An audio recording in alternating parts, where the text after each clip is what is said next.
Muy bien. Primera de Samuel entonces, capítulo 11, por favor. Primera de Samuel, capítulo 11.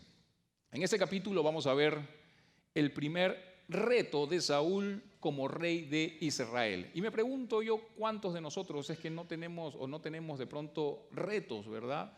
O metas en la vida. Algo que nosotros tenemos que saber, incluso cuando estuvimos estudiando el libro de Josué, lo dijimos, ¿no? Para poder alcanzar las promesas de Dios necesitamos batallar.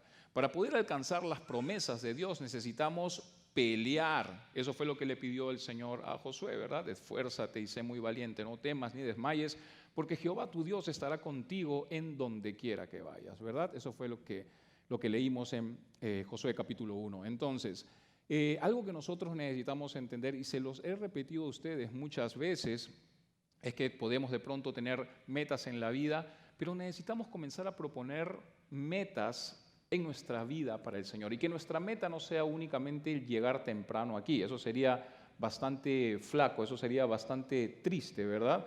Yo creo que podemos entregarle al Señor mucho más que eso. Entonces, aquí vamos a ver el primer reto de Saúl, ¿no?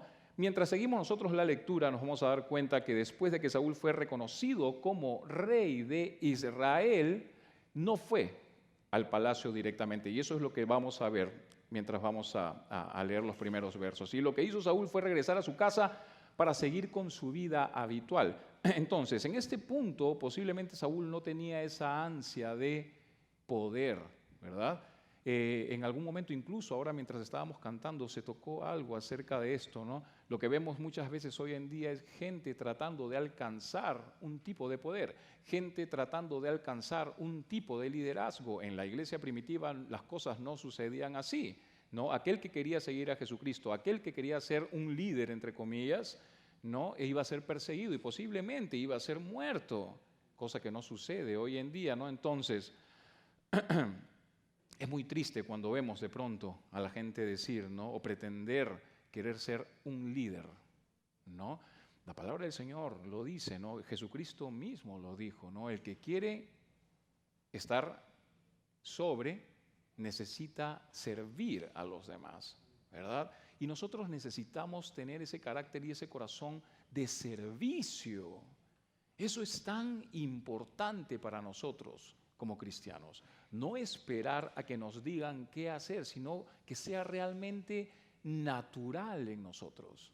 ¿Me dejo entender? Y eso va a suceder, obviamente, cuando nosotros estemos encaminados en el Señor y cuando nosotros lo busquemos más y cuando estemos cada vez más llenos de su Espíritu. Va a ser natural. Y posiblemente, como lo cantamos ahora, ¿no? Sobrenatural. ¿Me dejo entender? Entonces, Saúl regresó a su casa para seguir pues con su vida habitual. Perdón. Sin embargo, tan pronto se levantó una amenaza en contra de Israel, inmediatamente tomó su lugar como el rey de Israel. ¿Qué nos quiere decir esto? Que Saúl estaba presto, Saúl estaba dispuesto. Y eso es muy importante dentro de la congregación. Eso es muy importante dentro de la iglesia, estar dispuestos, estar prestos. Una iglesia avanza cuando obviamente todos estamos de la mano mirando hacia un mismo lugar y tenemos ese corazón dispuesto, tenemos esa disposición. ¿Tienes agüita para ti?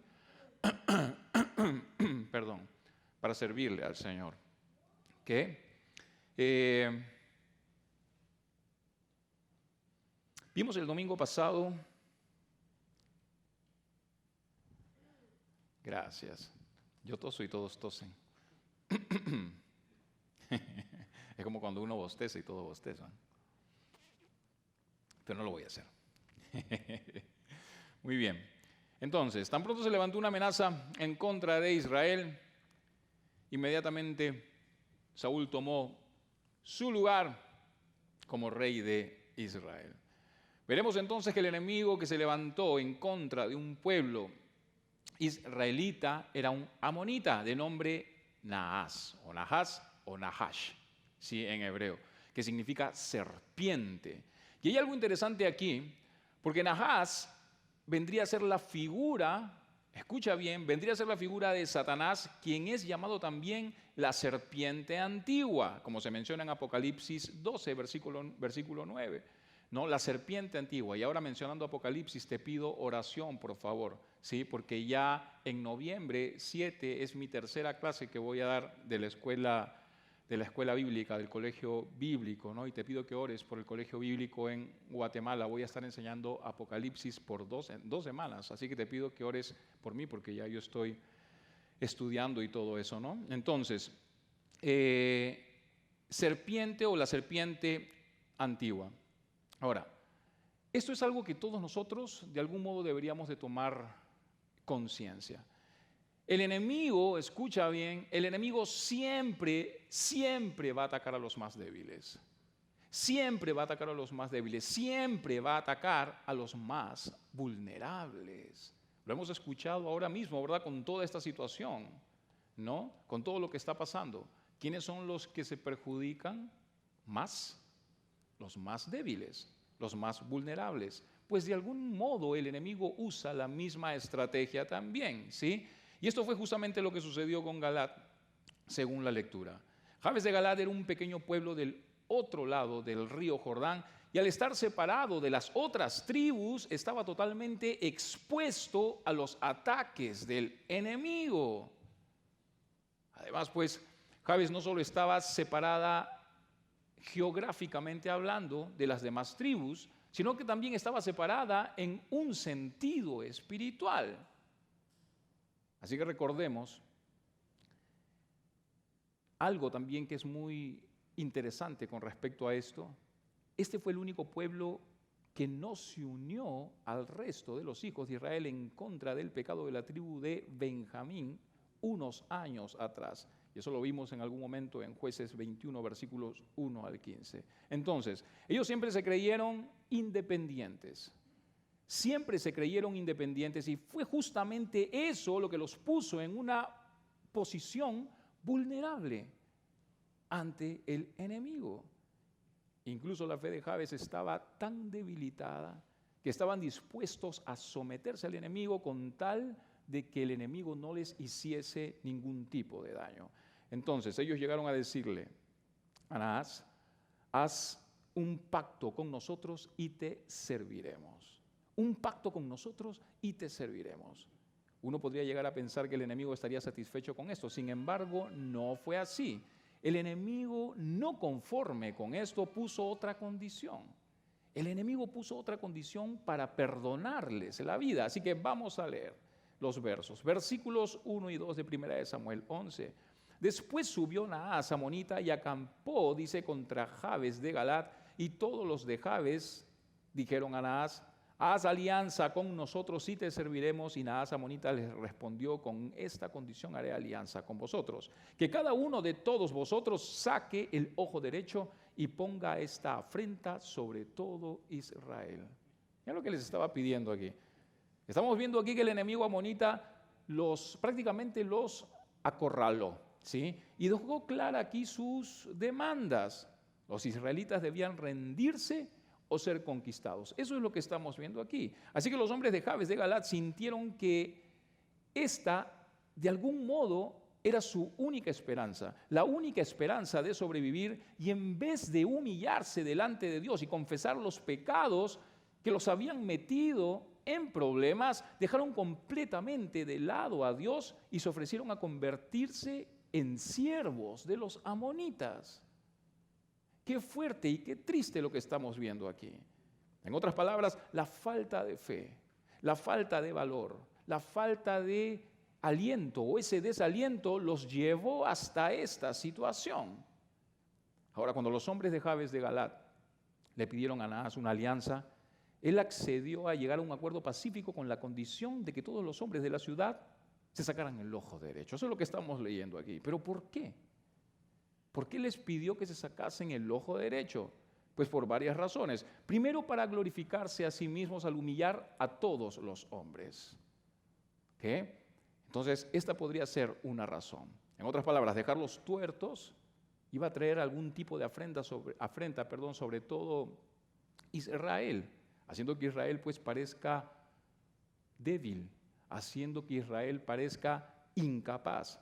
Y en segundo lugar, esto haría que los hombres de Jabes de Galat fueran, ¿cómo se dice?, incapaces incapaces, ¿ok? Incapaces de pelear eficazmente en batalla. Y eso es exactamente lo que quiere hacer el enemigo, lo que quiere hacer Satanás con todos nosotros. Quiere que le sirvamos como estamos viendo aquí. Quiere humillarnos para poder exaltarse sobre nosotros. Satanás va a querer arrebatar nuestra capacidad. De una manera u otra va a querer arrebatar nuestra capacidad de pelear efectivamente contra él. Y va a comenzar a poner estorbos delante nuestro. Todo aquello que nos estorbe, todo aquello que nos distraiga. Y allí vamos a estar nosotros pretendiendo vivir una vida cristiana, sin embargo no lo estamos haciendo así. Hasta que llega un día que nos damos cuenta que el tiempo pasó y que no hicimos nada y que estamos vacíos espiritualmente hablando. El enemigo va a intentar cargarnos de manera parcial con el fin de que en algún momento pueda hacerlo pues completamente. Y esto me apena, cuando leo esto me apena mucho, entra una pena en mi corazón y me apena mucho decirlo, pero hoy estamos viviendo en la batalla de Naz. Estamos en esa misma batalla. El enemigo está atacando al más débil, el enemigo está atacando al más vulnerable. E incluso el enemigo está atacando al que ha decidido permanecer aislado. Aquel que vive de pronto engañándose a sí mismo, aprovechando esta situación del COVID para ponerla como pretexto con el único fin de tomarse unas vacaciones espirituales. Esa es la verdad de las cosas. Aquel que ya está ciego de un ojo y próximo a quedar completamente ciego. Ahora, no quiero que malinterpretes las cosas. Ustedes saben cuál es mi corazón con respecto a todo lo que está sucediendo. E incluso con aquellos que han tomado la decisión de quedarse en casa, los más vulnerables, los que realmente están dirigidos a hacerlo. Y eso está bien, pero de ningún modo voy a estar de acuerdo pues con aquellos que ponen excusas con el único fin de alejarse de la verdad. Así que necesitamos escudriñar nuestros corazones. A ellos yo les pido que examinen su corazón. No podemos descuidar nuestra relación con Cristo. No podemos descuidar nuestra relación con Dios. Me da lástima decirlo, pero he escuchado incluso que algunos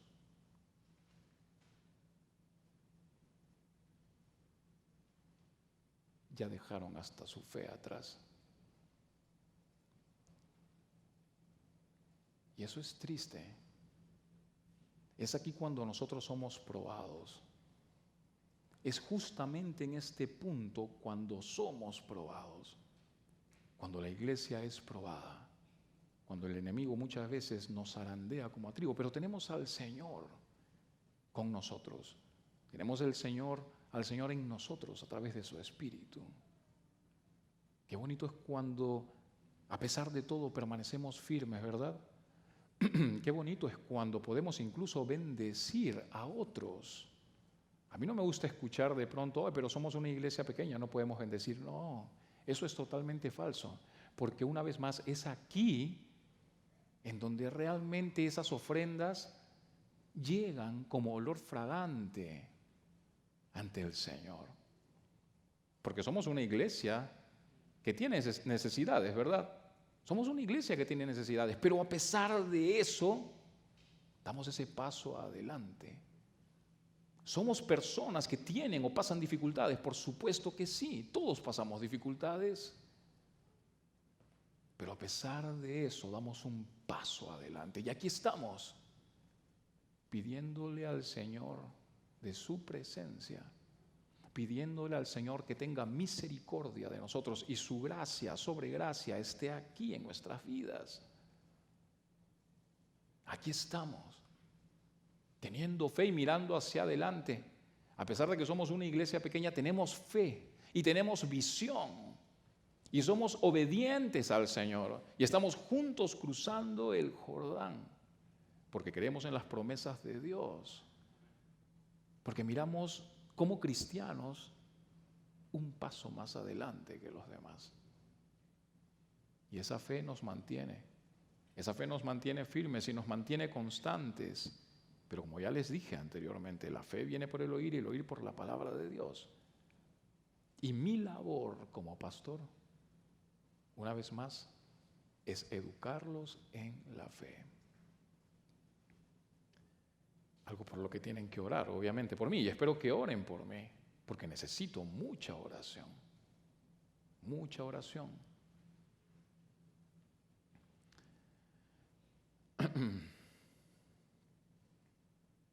Versículo 3. Entonces los ancianos de Jabes le dijeron: danos 7 días para que enviemos mensajeros por todo el territorio de Israel, y si no hay nadie que nos defienda, saldremos a ti, dice aquí. Estamos viendo aquí que los hombres de Jabes de Galat se encontraban en una situación difícil entonces. Estaban horrorizados ante la demanda de Naas, pero también sabían que no tenían otra opción. Ellos sabían que no tenían otra opción. Sabían que de ellos y en ellos mismos no tenían ningún tipo de esperanza. Eran conscientes.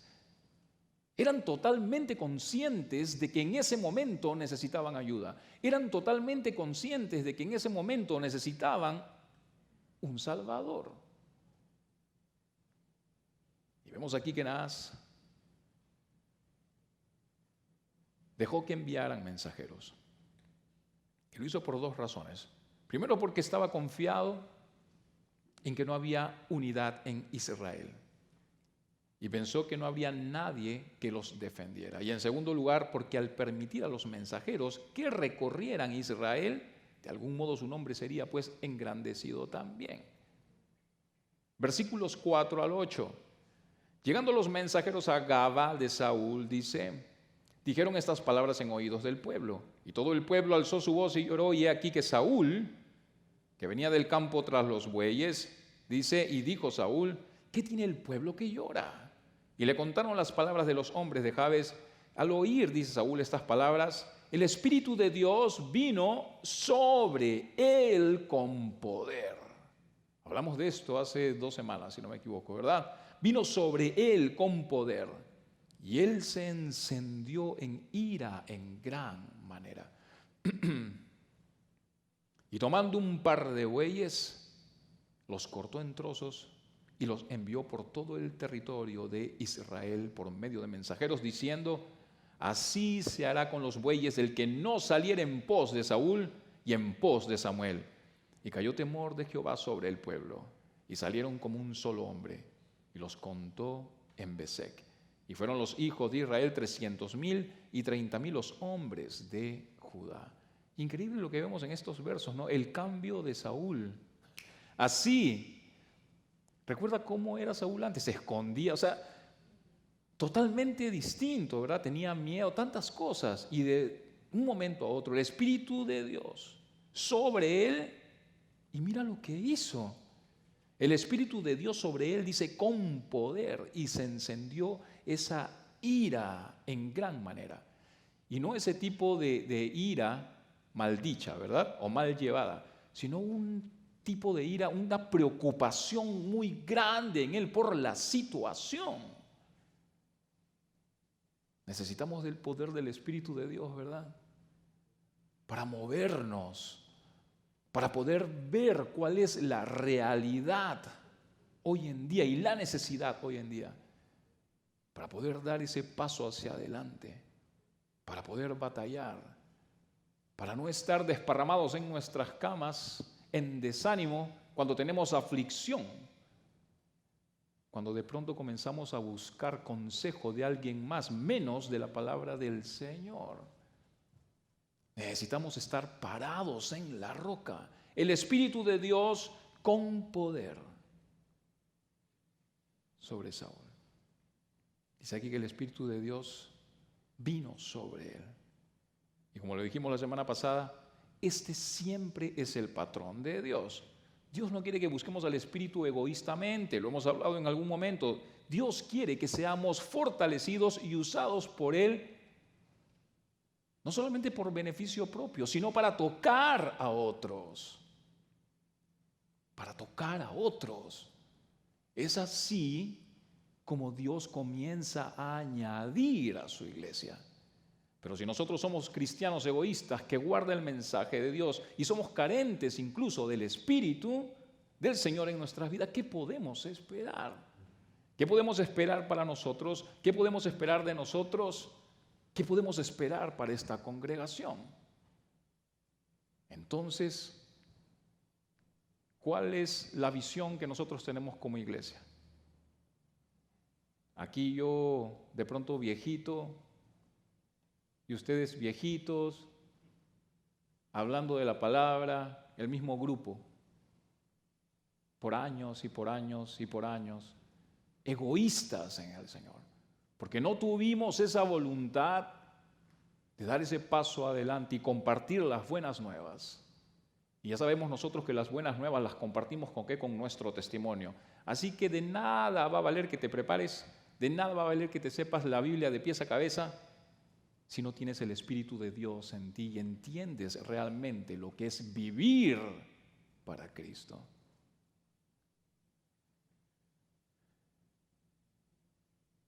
Dios no quiere que busquemos el Espíritu egoístamente. Estamos viendo aquí entonces a un Saúl decidido a actuar. Y algo que tenemos que saber es que cuando la causa es justa, escucha bien, cuando la causa es justa y la necesidad es grande, está muy mal no hacer nada.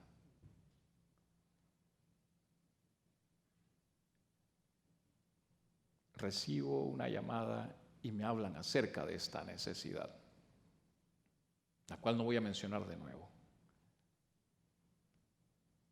¿Qué iba a hacer yo? Ok, voy a orar por ti. Es lo clásico, ¿verdad? Ok, voy a orar por ti. No, eso se ha vuelto ya como un, ¿cómo se dice? No sé si la palabra correcta es como un caché, como un, ¿no? Como un cliché, ¿no? Como un cliché. No, voy a orar por ti. Y la verdad muchas veces no se hace.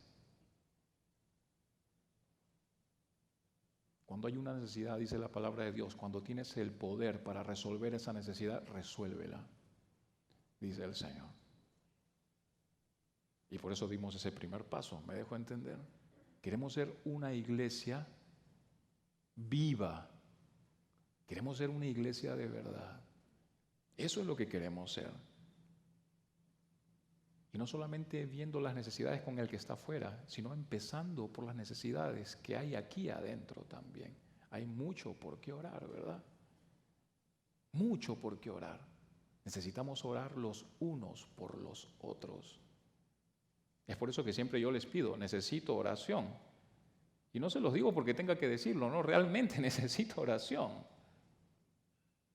¿Me dejo entender? Porque a veces no se tiene por entendido lo que el pastor puede estar pasando, ¿verdad? El pastor tiene que estar ahí. Si a veces es difícil para ustedes y se sienten atacados por el enemigo, imagínense lo que el enemigo puede hacer conmigo, sabiendo que soy el pastor de esta iglesia.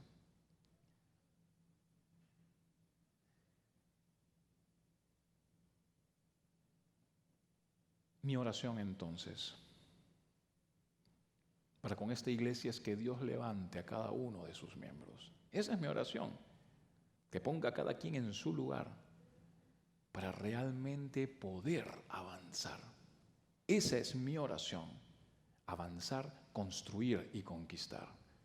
Avanzar, construir y conquistar. Avanzar, construir y conquistar. Yo llevo mentalizado así más de 20 años. Avanzar, construir y conquistar. El domingo para mí es el inicio de la semana. Este día es el inicio de la semana. Llevo el calendario judío en la cabeza. Este es el inicio de la semana. Entonces vengo cada domingo despierto. No tengo en mi mente, es domingo, el día de descanso, mañana comienza mi semana. No. Este día comienza la semana. Este día arranca. Y qué bonito es cuando arranca la semana entregándosela al Señor, ¿verdad? entregándosela toda al Señor. Esa es mi oración entonces, avanzar, construir y conquistar. Hay que entender que estos son tiempos en los que nuestro Dios está separando el trigo de la paja. Así lo está haciendo. El Señor está separando el trigo de la paja. Son tiempos en los que solamente los valientes y esforzados van a quedar en la batalla. Versículos 9 al 11 dice: y respondieron a los mensajeros que habían venido, así diréis a los de Jabes de Galaad, mañana al calentar el sol seréis librados. Y vinieron los mensajeros, dice, y lo anunciaron a los de Jabes, los cuales se alegraron. Y los de Jabes dijeron a los enemigos: mañana saldremos a vosotros para que hagáis con vosotros todo lo bien o todo lo que bien os pareciere. Aconteció que al día siguiente dispuso Saúl al pueblo en 3 compañías y entraron en medio del campamento a la vigilia de la mañana e hirieron a los amonitas hasta que el día, dice, calentó, y los que quedaron fueron dispersos de tal manera que no quedaron 2 de ellos juntos. Recordemos que antes ellos no sabían si habría alguien que fuera pues a defenderlos. Sin embargo, ahora ellos sabían que tenían a alguien para defenderlos. Y es allí mismo en donde reposa la paz de un creyente. Es allí donde reposa la paz de un cristiano, en el hecho de saber que tenemos todos nosotros un Salvador.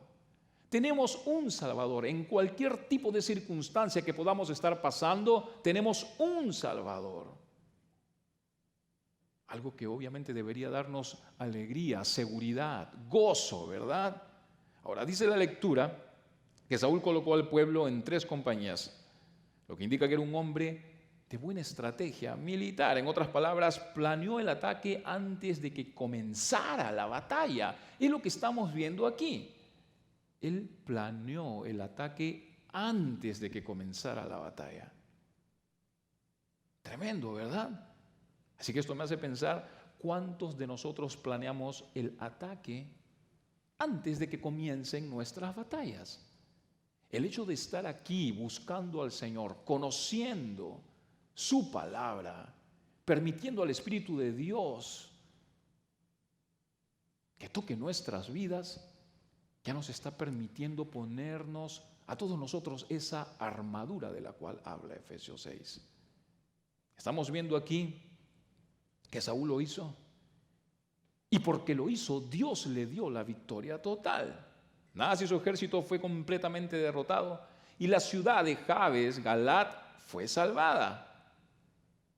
Así que esta porción creo yo que es una exhortación para todos nosotros. La batalla para mantener a Jesús, escucha bien, como el centro, siempre ha sido la lucha de todo cristiano, por generaciones, el hecho de mantener a Cristo Jesús como el centro de nuestras vidas. Incluso la Biblia comparte 2 historias grandiosas sobre los grandes hombres quienes dieron su vida en la batalla, ¿no? Sansón y Daniel. Los leímos en algún momento, ¿verdad? Sansón, un hombre llamado por Dios, pero débil en su convicción. Y Daniel, un hombre llamado por Dios, pero fuerte en su convicción. 2 historias que podrían resumir la cultura cristiana actual de algún modo. A un lado de la cultura tenemos a la generación de Sansón, hombres y mujeres que son valientes y fuertes, naturalmente dotados y llamados por Dios, pero distraídos por la simple persecución del placer.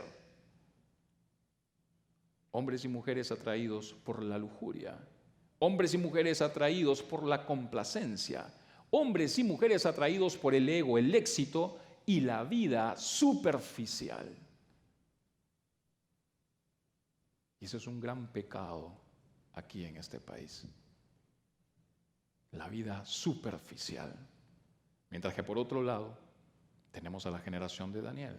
Hombres y mujeres que son valientes, fuertes y naturalmente dotados también. Hombres y mujeres llamados por Dios. Pero a diferencia de los demás, esta generación escogió sostenerse del llamado de Dios. Una generación de personas que vive por la palabra y en la palabra. Gente disciplinada y que evita pues cualquier distracción que interrumpa la misión que Dios les ha encomendado. Siempre van a poner a Dios primero. Siempre van a poner a Dios primero en todas las decisiones que tomen en su vida. Si algo afecta a esta decisión, ellos van a decir, Dios es primero, lo lamento. Una generación que se mueve a través de sus convicciones. Sin embargo, lamentablemente, si pesáramos los dos lados de la cultura cristiana, nos vamos a dar cuenta, desafortunadamente, yo creo que seríamos incluso confrontados por el hecho de que la generación de Sansón es la más predominante que la generación de Daniel. Así que yo creo que es tiempo de dejar de jugar al religioso, ¿no? Para tomar el rol de un verdadero cristiano, aquel que realmente está atento, ¿no? Yo creo que aquel que está atento siempre va a saber cómo pelear sus batallas, porque Dios le va a enseñar. Dios le va a enseñar cómo confiar y Dios le va a enseñar cómo ganar. ¿Me dejo entender? Cuando estamos atentos, sin distracciones, siempre fue así en el transcurso de la Biblia, ¿verdad? Siempre Dios dio instrucciones, se las dio a Noé, se las dio a Abraham, se las dio a todo el mundo. Dios siempre dio instrucciones. Lamentablemente muchas veces nuestra cabeza, nuestra razón, nuestro corazón está por otros lados. Y estamos tan distraídos que no escuchamos la voz de Dios. No escuchamos la voz de Dios. Podemos estar aquí sin escuchar la voz de Dios. Versículos 12 al 13. El pueblo entonces dijo a Samuel, ¿quiénes son los que decían, ha de reinar Saúl sobre nosotros? Dadnos esos hombres y los mataremos. Y Saúl dijo, no morirá hoy ninguno, porque hoy Jehová ha dado, dice, salvación a Israel. Estamos viendo en estos versos que en este momento de gran victoria, los que apoyaban a Saúl querían exponer y asesinar a los que no habían apoyado a Saúl como rey anteriormente, ¿no? Sin embargo, Saúl sabiamente supo que este no era el momento pues para tomar venganza. Estamos viendo aquí otra estrategia de Satanás, ¿verdad? En esta porción aquí, ¿no? Como el enemigo había fallado en el ataque a través de Naas, ahora intentaba atacar a Israel desde adentro, incluso en medio de la victoria. Incluso en medio de la victoria. ¿Y cómo lo quería hacer? Con una de las estrategias más usadas y más efectivas del enemigo hacia los hijos de Dios por generaciones. División. Dividiendo. El enemigo quería dividir a la nación. Versículos 14 y 15. Mas Samuel dijo al pueblo, venid, vamos a Gilgal, para que renovemos allí el reino. Y fue todo el pueblo a Gilgal. E insistieron allí a Saúl, dice, por rey delante de Jehová en Gilgal. Y sacrificaron allí ofrendas de paz delante de Jehová. Y se alegraron mucho allí Saúl y todos los de Israel. Estamos leyendo aquí entonces que Saúl tenía que probar su valor antes de que muchos aceptaran su gobierno como rey, ¿verdad? Hay que recordar que Saúl había sido ungido, pero la evidencia de ello debía pues manifestarse en sus acciones. ¿Cómo nosotros podemos decir soy cristiano si hago cosas que un cristiano no debería hacer? ¿Me dejo entender? Lo mismo está sucediendo aquí. En otras palabras, debía ser conocido Saúl por sus frutos. Saúl ganó más de una batalla aquel día. Prácticamente este capítulo registra batallas internas y externas entonces. La victoria externa era obvia ya, como lo hemos estado leyendo, pero internamente Saúl derrotó a otros enemigos, como por ejemplo las fuertes y sutiles tentaciones del orgullo. La inseguridad también, la venganza también. Estamos viendo que está rechazando la venganza aquí. Ahora, ¿debía de pronto continuar peleando esa batalla interna? Batalla que solo podía ser ganada a través del Espíritu Santo. Por supuesto que sí. Saúl debería mantenerse firme. Debería mantenerse firme y definitivamente esa es la parte más difícil de todo creyente. Porque podemos entrar al ruedo Pero ¿quiénes son los que se mantienen firmes? El ser cristiano es solamente para valientes. Y los valientes son los que verán el rostro del Señor algún día. Así que hay que recordar, tenemos una batalla constante, día a día. Venimos a la iglesia aquí para despertar a la realidad. Porque cuando salimos por esa puerta, nos volvemos como zombies. Y muchas veces lo he escuchado decir de muchos: no tengo tiempo para esto, no tengo tiempo para el otro, no puedo ni comer con mi familia, si supieras esto, lo demás, mi vida, esto, los pagos, esto, intento ser feliz. ¿Y dónde queda Dios? Hace muchos años atrás recuerdo, cuando llegué a los pies de Cristo, antes que llegue a los pies de Cristo, recuerdo haber llegado a mi casa. Tenía 17 años, me tiré en la cama, miré hacia arriba y dije: ¿esto es la vida? ¿Esto es la vida? ¿Ya no hay más? Esto no puede estar bien, algo falta. Y fue a los 17 años de edad que el Señor se presentó en mi vida y las cosas cambiaron. Hay mucho más. Es aquí donde nosotros despertamos a la realidad. Cuando estamos aquí reunidos escuchando la palabra de Dios, despertamos a la realidad. Y estamos temblando, ¿verdad? Dar ese paso hacia la calle, ¿no? Porque las cosas cambian. Pero el Señor está contigo. Dios está contigo. El Señor te fortalece.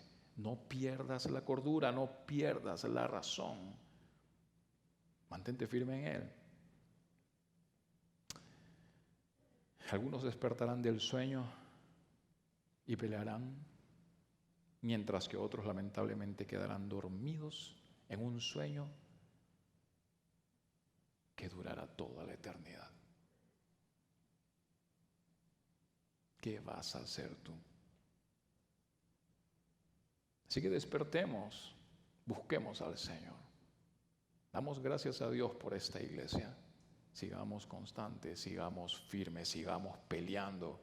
Vamos a alcanzar esas promesas. Pero necesitamos conquistar, pues. Necesitamos pelear. Necesitamos batallar. Esfuérzate y sé valiente. No temas y no desmayes. Tenemos una carga muy grande como iglesia. Somos una de las pocas iglesias que está abierta. No solamente aquí en la zona, en el mundo tenemos una carga muy grande. Así que al poner un pie aquí adelante en la iglesia, y quiero que sepas eso, le estás declarando la guerra al diablo. Le estás declarando la guerra al diablo. Y sin armadura vas a caer. Vamos a orar. Señor, te damos gracias, Dios mío. Gracias, Dios, porque nuestra esperanza puede estar puesta en ti, Señor. Gracias, Señor, porque en ti somos más que vencedores. Levántanos, Señor. Sostén, Señor, nuestra vida, Señor, que podamos realmente estar parados en esa roca, Dios. Llénanos de tu Espíritu Santo, Señor, que abunde y sobreabunde en nosotros. Esta semana, Dios mío, muéstranos, Señor. Haz un cambio en nosotros, Dios. Úsanos, Dios mío, te lo pido. Permite, Señor, que nosotros, esta iglesia, Señor, que te ama, Dios, podamos trastornar, Señor, al mundo. Te lo pedimos de todo corazón. En tu nombre, Cristo Jesús. Amén.